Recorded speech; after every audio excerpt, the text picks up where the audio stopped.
Well, hello, this is Men on Pause. And we got actor coordinator Daniel J. Williams, the Right Reverend Doctor. And then you got Robert Cockfield. And We're here. so we going to go into the Lion's Den today. The Lion's Den. Got to go in the den. And going in the den, man. So, what you talking about? You told me we need to talk about something today. What is that? What we going to talk about today? You said something. You remember what you told? Oh man. You know what? You had to bring it back to my memory. You talk about so many things. We did. So check this out, right? So based on our last conversation, we had talked about the lies we tell, and we was talking about before we get in these relationships, there's some things that we need to make sure that we get done. Like if you don't get these things done, there's gonna be some issues, some problems, and that's gonna get you to lying and doing some crazy stuff. And so I done my homework since we last talked, and so I'm gonna throw this out here and then start from here. And I think this was get it going, right? So most important, relationships are constantly being tested by cautious lovers who like to nibble at the bait before swallowing the hook. This testing procedures takes many forms, but it usually involves pulling backward from the other person to see what will happen. Perhaps a foolish fight is initiated. Maybe 2 weeks will pass without a phone call, or sometimes filtration occurs with the rival, or we compare each other as in a relationship. I'm comparing her to some other woman, and vice versa. There's other words. There's some things in others, traits or whatever that they would like to see, but it's silent, or they bring it up. And maybe 2 weeks again will pass without a phone call, or perhaps a foolish fight is initiated.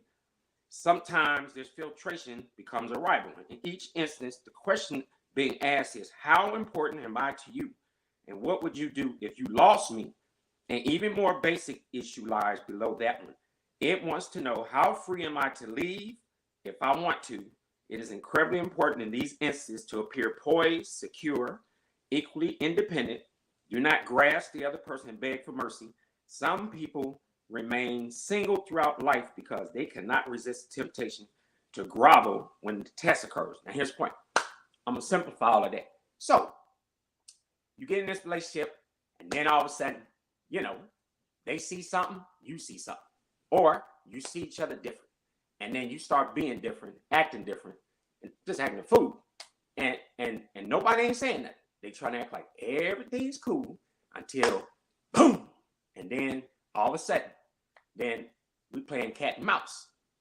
And so my point is, how important is that in a relationship to not do such a thing? Because here's my thing, right? So I thought about this. I was like, if you're going to be in a relationship with somebody, number one, I'm not going to measure up to nobody else. No other man, that's impossible. Or she can't measure up to another woman. That's impossible, because then you're negating the fact that God built us. He's the architect. He's the engineer. He's potter and clay, right? So that's not going to happen. Two, he put us on a planet for a reason. So that purpose and intent is important. So I can't do what you do, vice versa. I wasn't born when you was born. I'm not you, vice versa. But here's the big thing. In this relationship, there's 3 things that I think is important. Concrete in a relationship. 2, purpose and intent, because without God, you have no purpose and intent. And so therefore, time, talent, and treasure gets wasted when you don't know why you're on the planet. And when we chase money, things, think about this, or we make it about sex or that kind of stuff, that's usually an indication that relationship is in trouble. Because where are we going with that? Like, how does that work? So I wanted to start off with that. Like, why are we getting these relationships, and then all of a sudden we go in different directions? We aiming for something that do what? It don't move a needle. It don't change nothing. We make it worse by thinking that we gonna chisel somebody. And you brought that up last time we talked. So I said, no, this time you don't. You said, no. Ain't be none of that chiseling and shaping, because what? Like, we can't change anybody. We ain't God. So what's your thoughts? Right. Hey, well, you know what? You were hitting a whole lot of points. And number one is what I'm going to say is that, you know what, before they even go in to enter into a relationship, if they don't have a solid and concrete knowledge and insight of who they are, what their purpose for, they're so busy worrying about relationships and don't even know who they are, what their purpose for, what God designed them for, what their assignment is, because it would be so much easier to match up with who's your divine mate, who he ordained for you, when you know exactly who you are, the direction you're going. So now you know how to look for what complements you, rather than you looking at what's going to gratify your pleasure center. Because a lot of these relationships, most of these relationships, they're entered into for the sole purpose of pleasure. What am I going to get? What am I going to get from it? What am I going to enjoy from it? They're never entered into with a mindset of, this is the person that compliments me. Well, we're going to build something great. We're going to have a great influence, because that's what God designed relationships for. He designed them for the purpose of coming together to have influence somewhere, to influence others in a positive direction, to build something that'll be long lasting. It wasn't for the sole purpose of sexual gratification.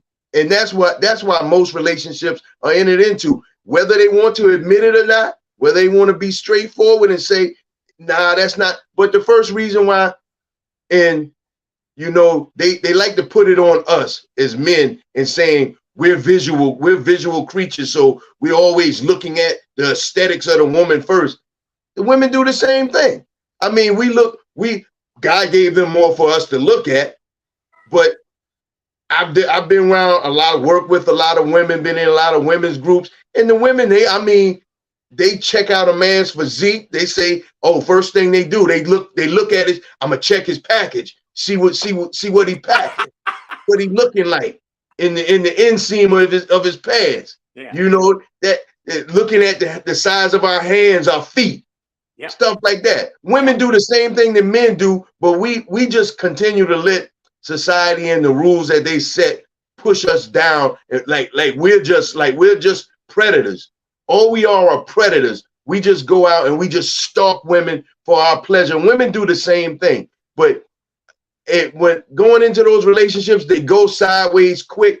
Number one, because the person they don't know who they are, first of all, so they don't know how to look for what's going to complement them, what's going to enhance the better qualities of them. So when they go in there looking for pleasure, then your lowest nature is what's at the top. You're operating from your lowest vibration, your lowest nature. And then you end up getting the repercussions of entering into it wrong. Yep. And let me throw this out here. So what you just said was priceless, because is it really about what you want, or is what you need in a relationship? So I had to learn that. Like, I'm learning that right now. It's like, first of all, I'm being honest, right? So when you spend this amount of time that me and my spouse spent, and then we made a pact. We said, well, if the marriage don't work, we'll be best friends for life, right? But then I had to ask myself, like, what does the word friend mean?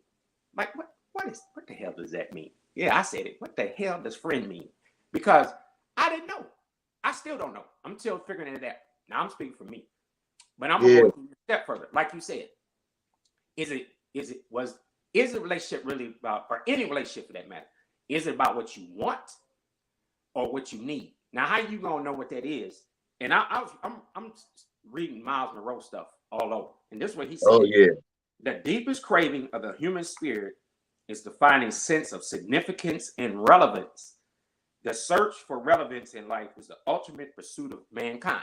And he just basically summed it up. And I'm reading the Bible and saying, okay, don't have God first. That's concrete. I don't care what your relationship is. And then two, if you don't know the purpose and intent that he gave, we ain't gonna never figure out how we gonna be one or even work together, because it's always gonna be somebody trying to compete or clamor for more than what you can give or what's expected. And that's hard pill to swallow because where's the benchmarking standard? So everybody, it's kind of like the Wild West. You know, everybody got their own interpretation. And then where's God? Where's the concrete? If that makes sense, what I just said. You know, friend, there's so many definitions that they have in the dictionary, but so, you know, we'll go to the scripture. We'll go to scripture. God, you know, there's a certain standard, a certain way that we have to behave towards God in order for him to call us friend, which is being obedient to him, being faithful to him, because he's faithful to us no matter what. Whether we're good to him or not, he's good to us. So what a friend is really, you think about God. That's a friend. He's good to us no matter what. So a friend is supposed to be somebody who comes along to make you better, to enhance you, to mature you. Like they say, iron sharpens iron. If they're not coming into your life to enhance you and make you better, they're not a friend. They're actually being an enemy, because if they're hindering you, if they're hurting you emotionally, they're hurting you mentally, if they're causing you to slow down and you can't pursue your best, then they're being an enemy, actually. I mean, we start defining the lines and making it just as simple and clear as that. Not so much going into it like, because these relationships, we enter into the relationships saying, okay, what is it that she have that's going to benefit me? Instead of going in, because when we know ourselves, we already know who we are, what we carry, and what we're going to do. And nothing's going to misalign that. Nothing's going to derail what we're doing. So when we meet somebody, we ought to tell immediately, this person they're not an asset to me. They're a liability. When we start talking about our past and start being honest and having the questions and everything, and you know, oh man, she's damaged goods. She's hurt from the last relationship because she keeps saying, well, he used to do this for me. He used to do this for me. Can you? Will you? That's a sign right there not to even enter. Because all you're going to be doing is competing with a guy that you didn't even know. Yeah, and you know what? Now here's another taboo topic. People don't want to, they don't want to have this discussion. But I had it with somebody this past week, and this person's married, and she said this. She said, "Man, I got married to a person, but my head and my heart was there, still there." And she said, "But then I'm here." And I said, "Whoa." So she said, this is exact words. She said, "Man, how do you compete with your first love, your first child, your first girlfriend, your first marriage, your first?" She said, "That's tough when your head and your heart is somewhere else, but you're physically right here. That's tough." And I, you know what? I had to own that. I said, "Man, that's deep." Because then, am I that person? Have I been that person? And I think when you start out relationships like that, you're in trouble when your head and your heart is somewhere else, but you're physically present, and then you trying to consummate wood. And then God ain't. Where's God? And where's the concrete? So then, I made this comment to somebody. I said, "Listen, don't get these three confused. There's concrete." I'm going to make concrete real plain. Concrete is, at the end of the day, these are the things that necessitate me having to do what I do on a daily basis. And that should match, again, your purpose and intent. You don't screw the concrete up. Now, business, when I say business, whatever other business you got going on, if it's going to screw up that foundation, which is God and the tools, time, talent, and treasure, or the technology and the tools and human capital that's needed in your life, you done jack that up. And then going to the third piece is don't get booty, I said it, confused with your concrete and knowing who God is. And I think that goes back to what she was saying. Hey, man, my head and my heart is still somewhere else, and it's been there. I didn't find this out till later. And so then, so you with the person, but you ain't with the person. Can you help me out with that? Can you please help me? This is what I'm gonna say. and yo, they're not, nobody's gonna like it, but that's just absolute selfishness. Wow. You know you're not healed. You know that you're not healed. You know you haven't gotten over it. But the drive to follow the rules of society to say you have to be in a relationship, you need to be in a relationship, you have to be coupled to somebody. That's selfish for you to know that you're still in love with somebody else and you haven't let go of that. You haven't been healed from it. You haven't walked away from it for you to go and lie to somebody else and say, I'm with you, when you know that you're never going to give them your heart, that you're never going to be there. So why be so selfish and take somebody else through a traumatic relationship? They may have been a perfectly fine person. Now you going in being selfish and you're going to traumatize that person. They're coming in thinking that they're getting all of you. I'm giving all of myself to you, but you only giving me the physical part of you, what I can see and what I can hold and what I can touch. But I haven't touched you emotionally. I haven't touched your heart because it's still someplace else. That's just selfish to go into a relationship. Stay out of a relationship until you're actually ready to go into a relationship and give yourself physically, emotionally, mentally, spiritually to somebody. Right. And that's basically all I got. This is selfish when we know that our heart is someplace else. Why even move on? Why even do that? Why do that to somebody else? Well, and I think the real concrete discussion, you just had it, is who are you? See, I keep going back to that because when you don't know who is God and I ain't figured out who I am, we're going to have some problems because that's that being tested. That's why I read that statement starting out. That's the test. And then pulling back. And the enemy who come to kill, steal, and destroy is not stupid. He know what to do. He, like you said, you started out the gate saying, guess what? Men and women looking at packages and, what somebody got compared to got and all that other stuff. And when you make it about stuff, you make it about money, or you make it about me, or it's my turn, my time. And we all guilty of that. You started with sand. You don't even have no concrete. You got sand. Yeah, that's it. And then you finally wake up one day, and that's me. And then you like, wait, oh. Now I'm almost 60. I'm saying, wait a minute, man. Like, how do I get that right? And that's kind of my next thing, because when you start thinking about it, we already been infiltrated in the relationship. And I think, how do you recover from things like that? And the question I'm gonna ask you, because I was reading in 1 Corinthians 16 and 14, let all that you do be done in love. And you don't even know how to do that. But we go to church, we saved, sanctified, and filled with the Holy Ghost. That's what we say. We check the box.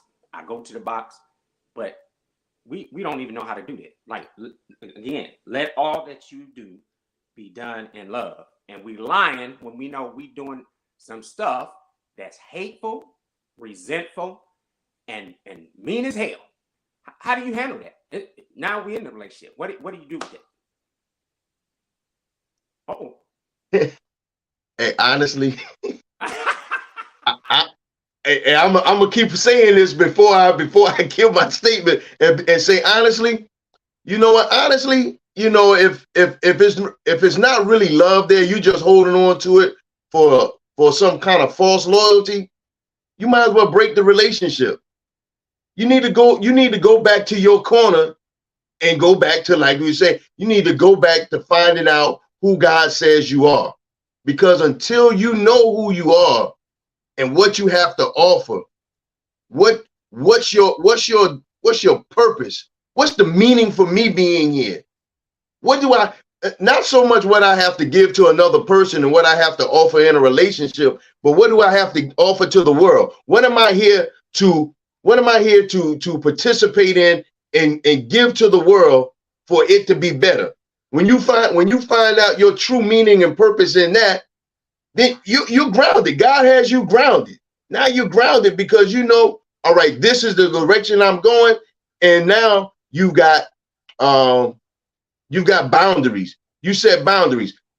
I'm not going to do. I know I don't need to be doing these things because it's going to take me out of the trajectory of where I'm supposed to be headed. I'm not going to allow these type of people to come in because that doesn't go in alignment with where I'm going. That's going to pull me off. And once you got those type of boundaries set for yourself and you respect your own boundaries, then people who come in contact with you, they're going to automatically respect your boundaries. Some that's unspoken, and then the ones that you have to speak.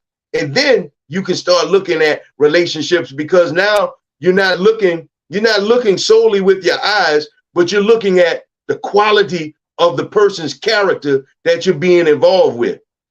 Yeah. When you get to talking to them, that conversation will let you know immediately, nah, they're not in the same place that I'm in. They don't know who they are, the direction that they're going, the meaning of their life. They don't know the meaning of their life. So how would they know what to contribute to me? Wow. Yeah. Yeah. See, and I'm gonna read this. This need for significance, and I'm saying this for a reason. This need for significance is the cause of great tragedies. Many suicides, attempted suicides, owe their manifestation to this compelling need. Many mass murderers, serial killers confess the relationship of their antisocial behavior to their need to feel important or to experience a sense of self-worth. Now, I'm saying all that, I'm finna put myself out here, right? So I grew up in the hood, Peoria, Illinois. And before the age of 10, all this happened. Molested by 4 men. Alcoholic, age 8. Doing and selling drugs. Man, I'm sitting up here, I'm wreaking havoc, right? I don't know what the hell is going on. I'm 30 foot from a church. I'm living in a parsonage. And one of the guys that molested me, I never forget this like it was yesterday. That joker took me in an abandoned building, abandoned house behind my house, which was 30 foot from the church, and they about to have church. And this guy, he molested me, and in the act, his plan was to kill me. I ain't supposed to be here. I got plenty of other stories, but that's just one of them. Church service starts, and he gets convicted, and then says, you know what? Today is your day. I'm going to let you go. And I've never forgotten it. Now, I said all that to say this. Imagine you had all that chaos, all that craziness going on, and then you grow up later, and then it's just something innate in you that tells you that you're supposed to be a preacher. You're supposed to run a community center. You're supposed to run businesses. You're supposed to. And then I find out that you don't know who God is. And you got all that craziness. And you bring that into a relationship because you don't know what to do with it. See, you just box it up, put tape on it, small, medium, large boxes. And then when certain incidents, which that's why I was talking about earlier, when your relationship get tested, somebody accidentally opens a box or Pandora's box. Now what? What do I do with that? Oh, okay. I tell you what. I don't want to lose you, or I don't want to feel embarrassed, or I don't want people to know my story. I tell you what I'm gonna do.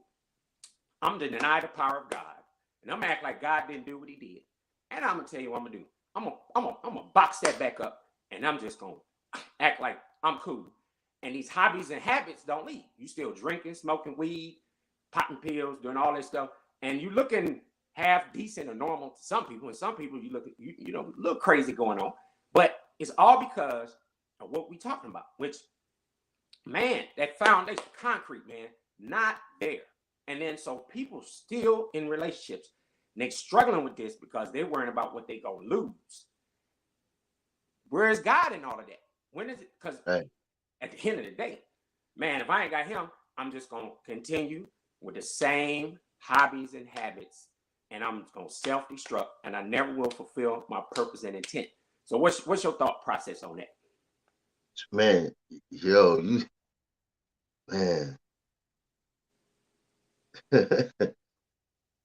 Ooh, that's heavy.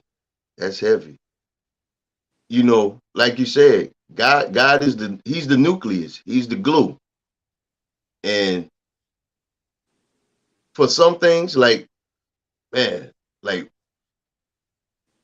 oh, Jesus. Deliverance, man. Yeah.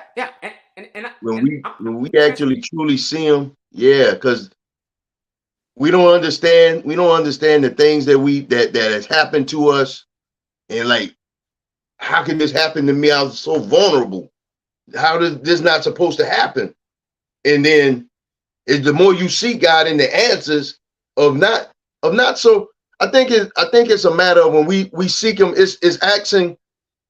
It's like sometimes it's not a matter of you have to question God, but it's a matter of the right questions in order for you to get the thing that you really need. Mm-hmm. Instead of asking why, we ask why first. Why is always the first question. We want resolution to it rather than to get the healing for it first. If we go and seek the healing for the thing and the deliverance for it first, He's going to tell us the why. The why is always because it's for somebody else. Yep. It's to help somebody else that's entering into a thing in the middle of it, or they're close to the end, but they don't know how to get out, how to be released, how to have that thing released, how to have that thing to release them so they can detach from it as well, how to give it to God. So when we ask Him, it's like, okay, Lord, give me the strength to be able to move through this thing, deliver me from it. And then once He delivers you from it, He pulls you back and He gives you a high vantage point. And then you're able to see all of the other questions that you were asking before the deliverance. We don't usually ask for the deliverance first. We want to know the reason. Why did it happen? Why me? What did I do?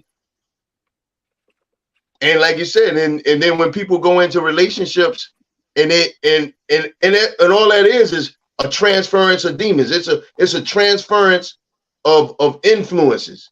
You get into a relationship and now nobody has God isn't in the middle of it. So there's even more hysteria and pandemonium added to what we was already carrying. Yep. That person, they transfer something to us. We transfer something over to them. But you know, if we met the person that they were grounded in God, when we come in and we have these things, we don't overwhelm them.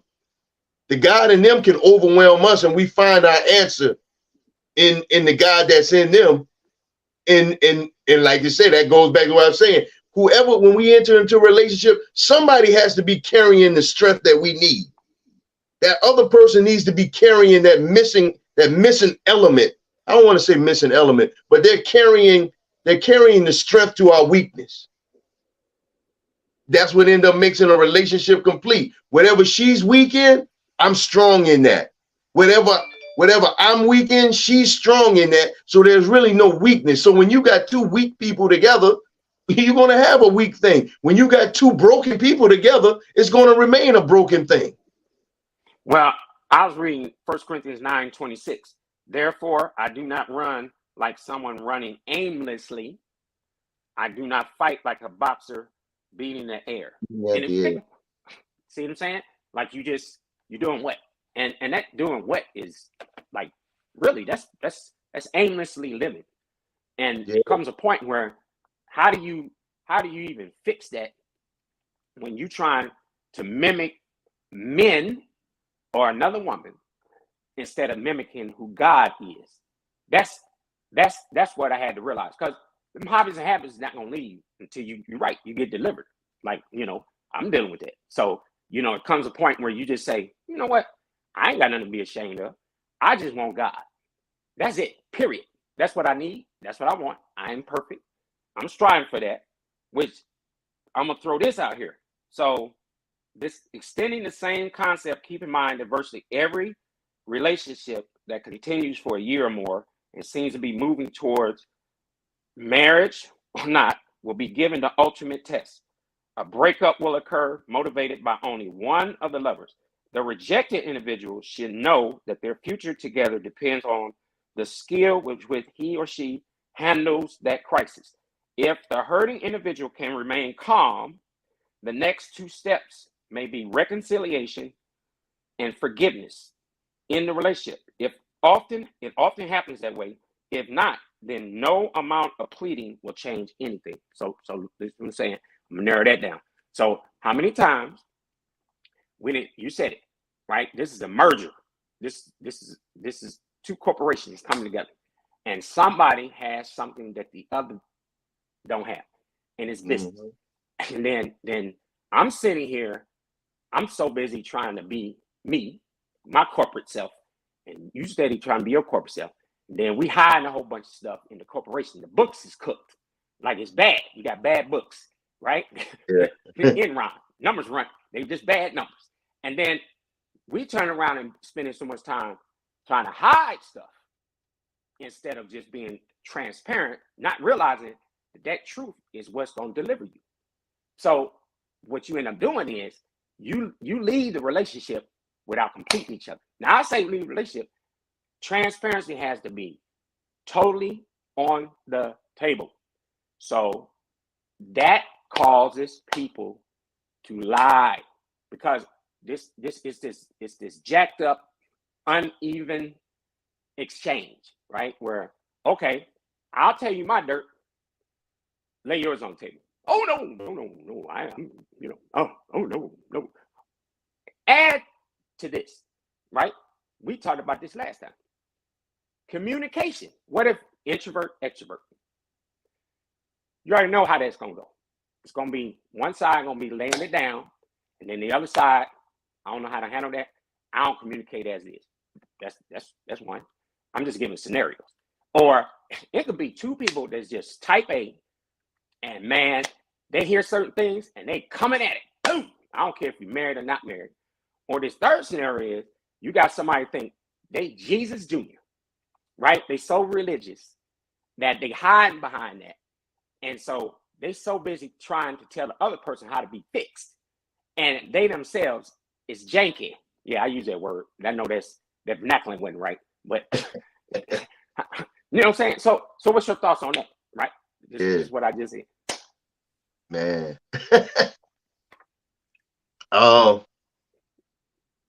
Hey, like you said, that communication. Hey, even if one's an introvert and one's an extrovert, people got to start paying attention to see if they're walking with God, then they would have the discernment to know who is for them and who's not. What they're able to define the type of relationship they should be having with a person. Because when I met my so I like my wife, her and I are an example of an extrovert and introvert. She's really a stay to herself and doesn't like a lot of attention, doesn't talk much. But when we first met, she was like, I couldn't tell she was an introvert, because she was like, oh man, she's like, I was on the phone and she said that it was just a level of comfort with you, just felt comfortable. So when you enter into these relationships, it's supposed to be effortless. When you're matched, when that's the one that's for you, it's supposed to be effortless. You shouldn't have to try and impress. You just feel like comfortable with actually just being yourself. So what we normally do with relationships is we come in as illusionists. Yeah. And we come in and we paint an illusion. We paint an illusion for them, and we've been painting illusions from relationship to relationship that we're lost in our own illusions. We don't even know how to portray the real person, because we done got caught in the illusion and given so many illusions that we actually live in them. So we don't even know how to come out and be honest and say, this is who I am. This is what I struggle with. This is what I've overcome. This is what I'm looking forward to. This is what I like to. She's like, yo, and then you go into the relationship questioning the person, not of what they have so much, but you want to find out more. So I think the best way for going in is finding out where are they deficient, where they're deficient, where are they weak. Yeah. Because when you find out a person's deficiencies and their weaknesses, now you know whether you're strong enough to enter into a relationship with them, whether or not whether you're strong enough to connect with them. Because when you find out their weaknesses and their deficiencies, and you have the same ones, it's like, nah, we're not going to be any benefit to each other. Yeah. And I think it comes down to what you're willing to lose to gain. When I say gain, like for instance, you know, a lot of times we'll depend entirely upon one another for satisfaction of every emotional need, maintain interests and activities outside that relationship, even after marriage, right? So we guard ourselves against selfishness in the affair or this relationship, and neither the man nor the woman should do all the giving. And so what happens, you know what I'm saying? Like that's going back to what you just said. And I brought that up because really, honestly, is it so much that I'm deficient and you're efficient when we know that's not true? Like there's no perfect human being on the planet. Right. And if you didn't get that right coming out the gate, right? We didn't have that discussion. God forbid what's going to happen later. And what does that teach our children, right? The lie. It does. Like I'm doing Constance anthology. My section was the lies we tell, right? So I put out there how I grew up. And so one of the things I have to give my children, they'll tell me in a heartbeat, say, hey man, we love your transparency, because if you don't do that, we're going to do the same things. And the very things that they despise about their parents, they are. I'm the same way. I didn't get that, man. I just thought, you know what I'm saying? Like, I'm just going around here, man, my parents, they did this and that and that. And I guarantee you, everything them jokers did, I'm doing or I did. And I'm like, oh my God, man, that was kind of judgmental there. And the Bible tells us we ain't supposed to be judging each other. Yeah. But how many people in our lives, in our village, we done that to? Church folks, kids, everybody. Because we thinking you one up on everybody, and you nasty. You got your stuff too. So, I guess my thing is, today's discussion, I wanted to be about, hey, before you get into this, any relationship, man, you got to put all your cards on the table. And if y'all not willing to do that, let it go. Because, man, I'm telling you, the collateral damage later on down the road is crazy. And then, two, if you ain't willing to do the work, because that's my thing I want to talk to you about now. Is like, okay, doing the work, even if you're not married to somebody, are you willing to do the work? Or are you looking for the other person to do the work and you get to judge the work? Now, I don't know if you know any relationships like that where you're getting graded and degraded, devalued in a relationship because they're grading your performance. I'm sorry. Have you ever met anybody like that?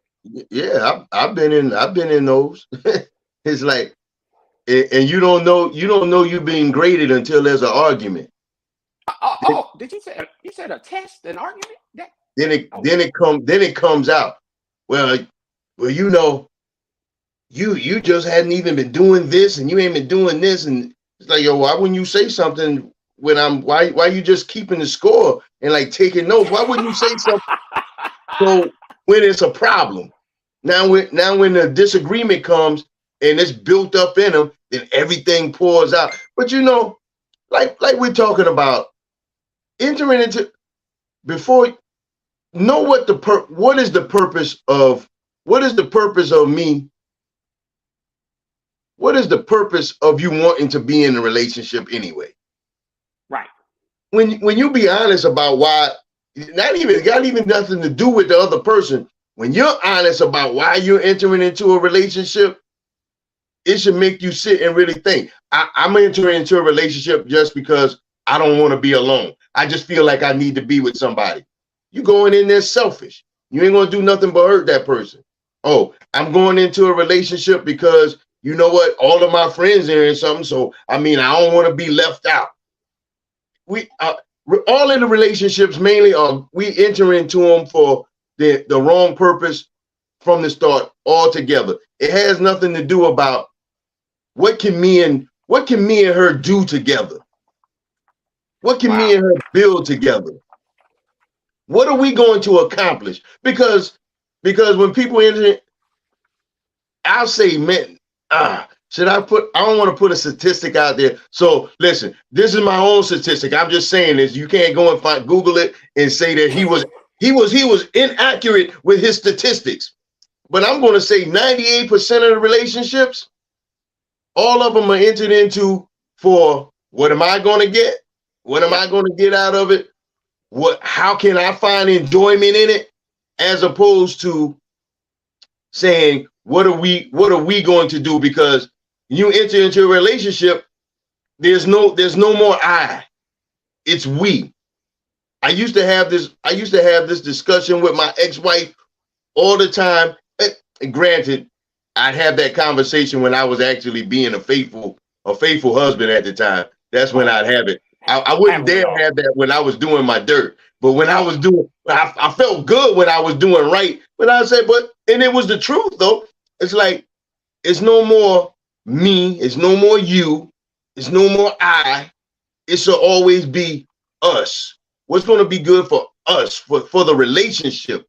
Not for me and you. What's going to be good for a relationship? What can we do for the relationship? For the relationship. These connections, I'm gonna just call them connections. They're all about what can I bleed? What can I leech off of you? Really? I mean, they're not relationships, because relationships is a lot of reciprocation. It's supposed to be reciprocation. It all stems from love. If we have God, if we are already walking with God, then we understand I'm coming to bring something to you that's going to make you better. And in making you better, and you carrying the same thing that I'm carrying, you're carrying God, I'm carrying. So boom, we have the same spirit, of the same mind. So we're not going to have a bump in the heads down the road. We're humans. We'll have a disagreement, but we're mainly going in the same course, in the same direction. So we shouldn't be pulling in different directions or constantly bumping heads. That's an indication that we don't belong together. But because the sex is good, we'll stay together. Because they're making enough money and they're giving us a lifestyle, we'll stay together. Because we've had kids, we'll stay together. But not knowing that you're still damaging the kids because you got a chaotic atmosphere around them. The kids can feel the tension between you two. You sleeping in separate rooms. You act more like roommates. You just walk past each other. There's no affection or love in between the people. The kids know that. They see it. They sense it. So then they believe that, hey, boom. They end up saying, because like you said, a lot of things that my dad did, I said, I'd never do those things. I was like, I'll never do that. I'd never do that. And they're trying to avoid doing that thing, you end up walking right into it. That's just like you think about when God was speaking to the children of Israel. He gave them the 10 commandments. He was like, I gave these to you, not for you to try and avoid these things, but for you to be able to identify that these are the things that are put me in offense to God. You don't have to try and fight, because he said if you're righteous, then you don't have to worry about those things. But you can identify when you're getting off track. When people realize that, like, they see that, man, this constantly fighting, this constantly having the battle with an ex-boyfriend, with an ex-girlfriend, with the past husband, with the past wife. I got to keep trying to live up to that. Why you want me to live up to their standard if you left them? If you left them, why should I be trying to live up to their standard or certain parts of them? Well, you hit something on the head, right? So the children of Israel and Pharaoh and Moses and God. Look what happened. That's what they did. Their heart, this is going back to what I started out with. Your head and your heart is back in Egypt. Because you came into this relationship where you already done told God, hey, every chance yes, Lord, we'll do what you say. That's it. And I'm gonna do my thing. And I'm sorry, I'm in trouble. Where you at, God? And then your head and heart is there. You know that, okay, but if I do what Moses say, I got backup. How many relationships where you in your head and heart, good and well, you piecemealing, Like you know your heart and head is with another person, man or woman, and you in this relationship, and then you hear present. See, that's the whole thing. It's like they ask, man, maybe we shouldn't have left Egypt. Maybe we should have. Well, we do that in our own relationships, and what we do, try to compensate for that, and that's what leads to infidelity and adultery and all this other stuff, because we know our love is split, or you done got in this relationship, then you got tested, and that's what enemy's job, because kill, steal, destroy, and then boom, knocked down but not out. We ain't figured it out. We still thinking we knocked down, and then that joker, he gonna say, "Oh, I tell you what you do. You love that one and love that one too, and then we see now I'm cool." No, that's the lies we tell. That's not cool, because look what that did to the children of Israel. And prove my point. You help me out here, Doc. Them jokers got out there in the wilderness, and that generation did not see the promised land. They did not. So we ain't no different. When your heart and head and what you need is split like that, you don't make it. You just don't, and we don't want to hear that. We'll just believe in our heart. Oh, that'll work. That'll work. No, it won't. No, it won't. It's not going to work, because it is not biblical. It has no premise. Like you're serving more than one God in your life. I mean, however you want to look at it. So what you think about that? I mean, it's so funny we talk about that, because how many times all throughout the Bible God talk about dealing with us as a relationship, as a marriage. He talked about the children of Israel and continue to call them, saying how they just whore behind other men, and they would just their infidelity, their adulterous ways and habits and behavior. He's like, here it is, I'm faithful to you, and he lists, like, when you did this, I was there, right? When you did this, I was still there. This is how much I love you, and you continue to just go and run after the thing that's going to please you immediately, when I can give you long-term stability, but you rather have the thing that gives you that pleasure right now. It looks so much better because there's no standard, and that would be like. This is such a good because at the beginning of the relationship, you let it be, because you know who you are and you already have your boundaries set, not standards, but you have your boundaries, and they're healthy boundaries that, look, this is where I'm going in life. This is what I'm pursuing. This is how I'm doing. This is my lifestyle. This is how I live. I don't get down with this. I don't get down with this. I don't allow this. I don't condone this. Right then, that's sinning. That's letting it be known. This is where I stand. God said, this is how I am. He said, be holy, for I am holy. Yeah. So you enter into a relationship, you're basically saying the same thing. This is how I live. I need somebody who's just like that. We need to be a mirror of each other. Yeah. And if you great.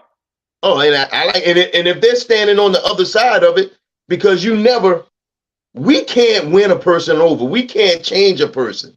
Mm-hmm. So we're not carrying God, then you know what? That's why I end up just like Paul said. You're beating at the air.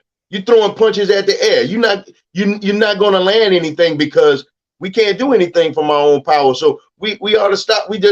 But nobody wants to take responsibility for being selfish and entering into relationships, looking for somebody to fix them, looking for somebody to it's really most of these destructive relationships, they end up being even more destructive, and people continue to be more destructive because they keep looking for somebody else to handle their to handle them in a way that they want to be handled, to make it appear that they're fixed, or that they're healed, or that they delivered from something. So if they can appease me, then I feel like I'm gonna feel good. But the minute they're not appeased anymore, the minute the minute our income starts to go on a decline, she's out of there. Yeah. It's no more like, yo, let me help you build it back up. So it goes back to, like, if it's not an image of you, just like God needs us to be an image of Him, I need the woman to be like a reflection of me. She needs to have that strong moral compass. She needs to have that desire for building something, and then it complements whatever she does, complements what I'm doing, and what I'm doing complements what she's doing. It's like not mixing oil and water. All these, And, they keep entering in relationships like that. yeah, and I teach something called Lean Six Sigma and Agile, right? And I'm gonna just give an example of statistically how this is supposed to work based on what me and you just talked about. So there's something called a control chart, right? We run numbers just to see if you're hitting what we call the central tendency or the mean or the average. And then every time you do a process, any type of process, how close is it to that center? So you have all these dots, and it's something we don't like to see called variation. Like you so far off from the center of who you're supposed to be or what you're supposed to be doing in that process. What's what we call the voice of the customer or the process? Like what was that standard supposed to be? In our relationships, we're no more different. We all over the map, and there's a fence. It's called an upper control limit and a lower control limit or a spec limit. Like if I'm manufacturing something or making something, what I'm saying is the voice of the customer or the process, we got some standards, and that process better have that product where I want it, where it's supposed to be. And my point is, anything that's inside that fence is acceptable, but anything outside of it, we got a problem. And that's the thing. We don't look at life like that. We don't look at our relationships like that. Like when you don't have that central tendency, that standard, that benchmark, the agreement, like you said, okay, this central tendency. Now we got to set that fence, or now look here. Anything in between, I can deal with. But if you go outside this one, it's two words. One is called common cause variation and special cause variation. And it's simple. Common cause says things happen. Anything in between that, you good. I can deal with that. But special cause variation say you went outside the fence. Dude, we got to have that discussion. You don't let that happen too many times. Here's my point. I'm that guy. Like I'm being transparent as a man. It's a whole bunch of times, man, because you really don't have a standard for yourself. You don't have respect for God. You don't have respect for your children, your marriage, these relationships. You go outside those limits. And why do we do that? Because it's going to be one or two things. Did we set a central tendency or benchmarking standard? Hell no. Most of the time we didn't set that because we lie. We don't want to have the truth about things that really, excuse my vernacular, will piss us off. Like, for instance, hey, tell you what, hey, bro, infidelity, because of the way I came up, I seen my mama do it, my daddy do it, it wasn't no good. That's no. That's outside the fence. Or here's another one. Or my father was an alcoholic, my mom was an alcoholic. I ain't with the alcohol thing. Or I can give you one better. Or check this out, man. You know what?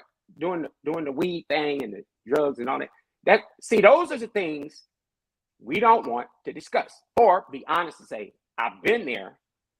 I seen what it done to me.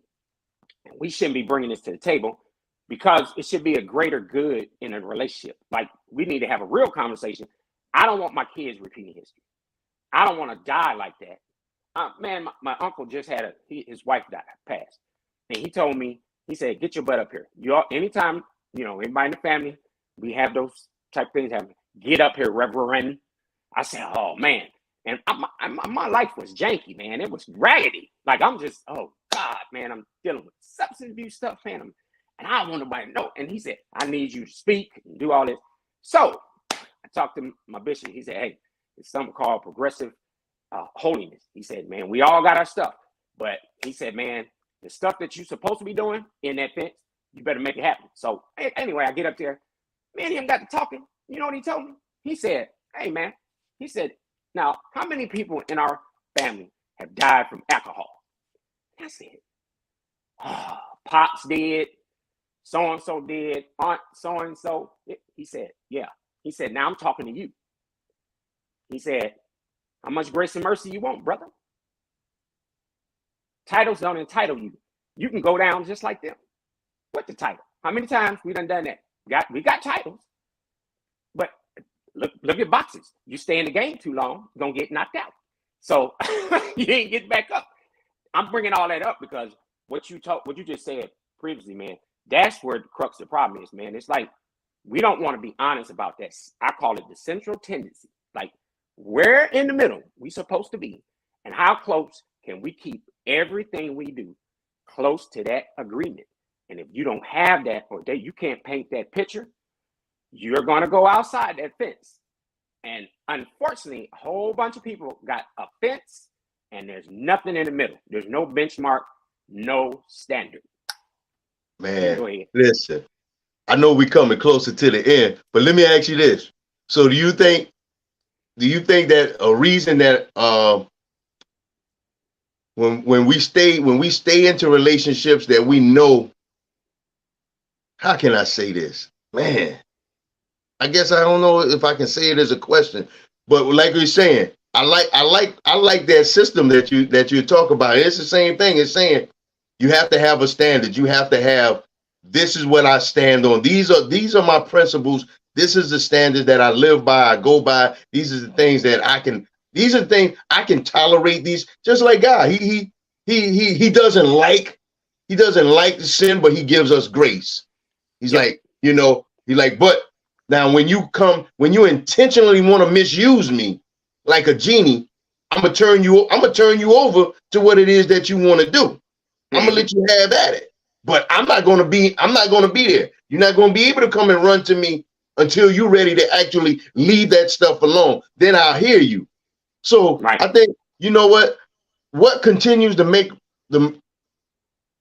how we endanger ourselves, and we cause our own trauma a lot of the times, because you know what, we compromise in the relationships rather than standing on this. Well, you know what, going back to the beginning, if you don't have any standards, you don't have anything that you standing on, there's nothing that you can say, I agree with this, but I don't agree with that, and you already compromise going into a relationship.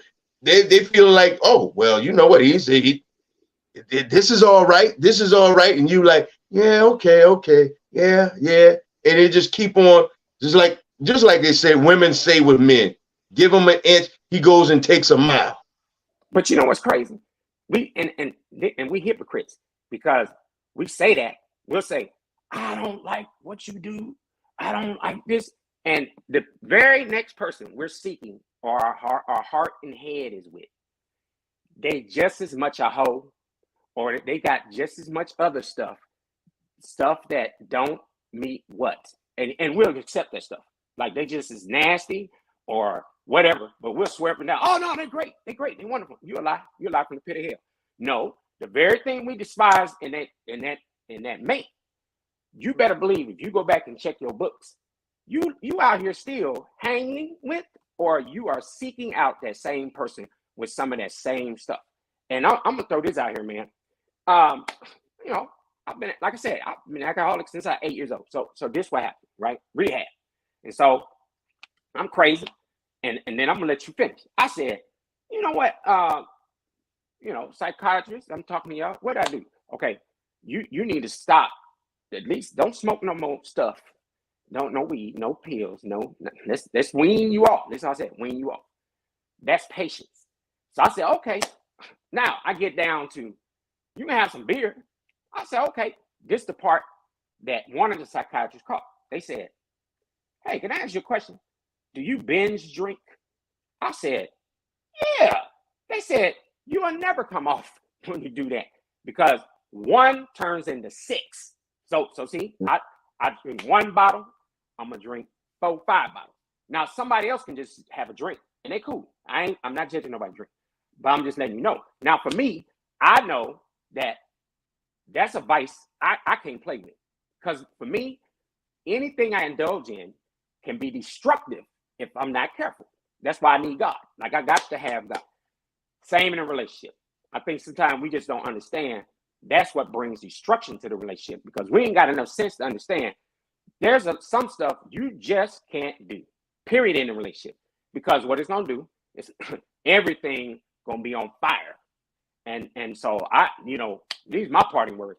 I'm pleading, anybody that's hearing this, put your cards on the table. I'm talking about you and God first.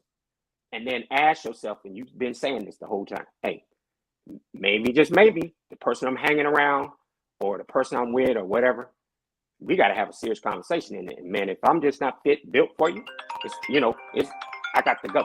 You know what I'm saying? So, what's your parting words? Yeah, I'm going to say, men. I mean, let's not even look at the women. You know what? If we want our women to start being at a certain standard or living in a standard of life, then boom, start with us. Yeah. As men, because we are the lead. We're the lead. God put us there in position. So stop being afraid to have standards. Just like Robert said, go and sit with God. So now God you can actually figure out, all right, who am I really? What am I purpose for? Outside of not your occupation, not your role as a father, not your role as a husband, not your role, whatever role that it is that you're portraying, but what is the meaning of my life? Who am I supposed to be? What am I supposed to contribute? What am I supposed to bring unto the better of this world? When you get down to knowing those things about yourself, then you have your solid stance. You have solid ground beneath your feet. You have a solid stance that you can stand with. You can actually be a man with your chest out, your shoulders back, your head up, and when you speak with authority. This is what I do. This is what I won't tolerate. This is what I condone. This is what I'll go with. This is what I'll give lenience on. When you just start to establish those things for yourself, and then a woman will have to respect that. And they won't come with the sideways. They won't come with the games. If they're hurt before, they'll admit it to you, because you know what? They see a strength in you. They see a standard in you. When we get back to being a strength and a standard and not being so compromised and willing to compromise, I mean, compromise and falling down and accepting the things that we know are going to be destructive to us and to a relationship and bring harm to the other person as well. Who's going to be the lead? Nobody's leading. It's up to us to be the lead, because the woman looks for us for the strength, for the standard. For the women look to us and say, I'm so proud. That's my man. But if you're not a man, not standing for something, if other men can't recognize it in you, it's not so much about a play of being the alpha male and being respected as I'm so strong, I'm the Bron, but you stand on something. And just like God said, be holy, for I'm holy. Your woman is going to be a reflection of what you are. So if you got a woman that is whatever, it's because you're whatever. You might be disguising it and hiding it, and no one can see it, but she's a reflection of what you are. So let's get back to creating that relationship with God, so we can get into knowing exactly the meaning of you in this world. Not for a relationship, but what's your meaning? What's your purpose? What is your assignment for this world? What are you here to give in and contribute that's going to be greater? Not looking for you, but what do you have to contribute for greater, for other people to grow off of you? The whole purpose is for others to grow off of us, not for us to take from others. So I would leave it on that. It's like, start looking for what's supposed to be the standard for you. Not just standards, because every individual man has his purpose to go towards. So stop looking at everybody else, and even if it's an alignment, like you started your purpose at the time you started yours. You'll arrive at your appointed time. I start mine. When I start mine, I'll arrive at my appointed time. And if we get to being strong men like that, then we can pull together and we make community, and we can become a wall of a standard. Yeah. And then men can come back to having the respect that's supposed to be on us being men, and them stop trying to downplay us so much, because We want to compromise and run behind tail. oh, oh, oh, that's so true. So true. Well, peoples, I think we can come out the lion's den now, Daniel. I think we can come out. We can come out. So we're gonna be here next week. Next week, being on pause. We just, we meaning men. We just taking a pause and having some real conversation. Hope y'all enjoy it. I appreciate you, man. You know, your transparency. Very beautiful. Man, appreciate you, man. Yeah, very enlightening. All right, we'll see y'all next week. Next week.